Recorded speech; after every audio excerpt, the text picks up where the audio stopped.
وا دیاره و مالباتک نمونی امریکیه لی اف مالبات نه مالباتک امریکیه او لسال 2011 جشار سیویلی سوری رویان وان بس جلين خواه لپشتا خواه کرن. أول شيء كان بعيد عنا. لدسبيك شر جباجار ما دوربو لزو جهشت باجار دنجي و جهشت نزيكي ما ايدي ام نشن خو بگرين وما برياردا جبر بچين.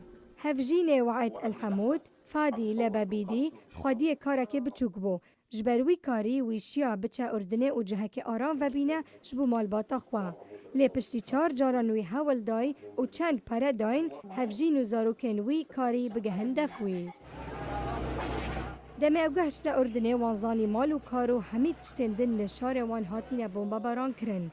لوی دمی وان دزانی نها قد نشن بزفر نف ولات خواه.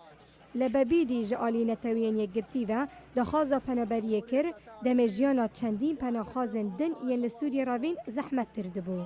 كان همي اني انا طالع خما من او از مالبات خابم جهکی آرام.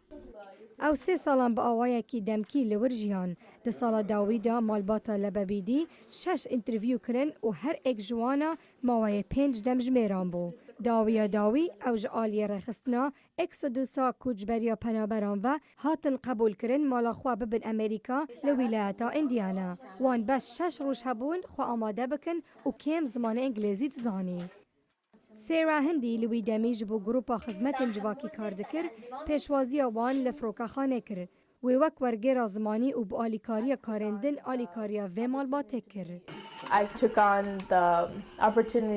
من افدر فتا خواست جبو ببم وک هوالک جبوان وک یکک جمالبات وان کو بری وان گهشتی امریکا و لجیانا ویری راحاتیه و دزانه جیان چوایه وکو پنابرک عرب و بسرمان جنوب گهیه امریکا.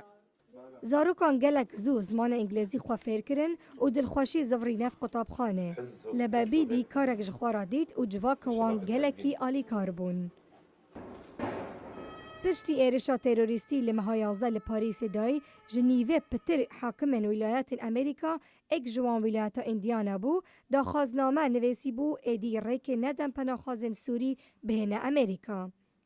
لبابیدی دبیجه او لداخازا وا تیدگه او دخازن خلق خواه پارزن لی او هیویداره او بس و حال خلق سوریتین نکن.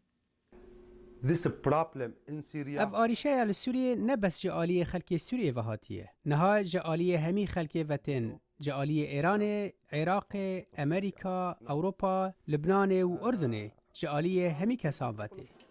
و مالباته بخواکری آرمانج باوری امریکان بینید کو تروریزم و خلق سوری پیگ و گریدای نینه. وان درگهن مالا خواه وکرن بو هر کسی که بخوازه بهید قهوه عربی و خود او گهداریا چیروکا جیانه وان بکد. اللي عم يقوموا بالاعمال اف کسی وان کارین خراب دکه بناوی اسلامه دیار اولا اسلامه هر ناس ناکه. اسلامه نگوتیه خلقی بکشن او به چه شوی نونراتیا اسلامه ناکن. مالباتا لبابیدی هیوی دکه حاکم اندیانا مایک پنز روژه که سردانا مالا وان بکه حتی ببینه او وک مالباتک امریکی دیجین. زارو که سر تلفونین خواهین دستی دایکا وان لمدبخه و باوه وان یکو بو مالباتا خواه کار دکه. وان بس چند سرهاتی نخوش دیتینه حتی گهشتینه خونه امریکی. هر از خاندان دنگ امریکا.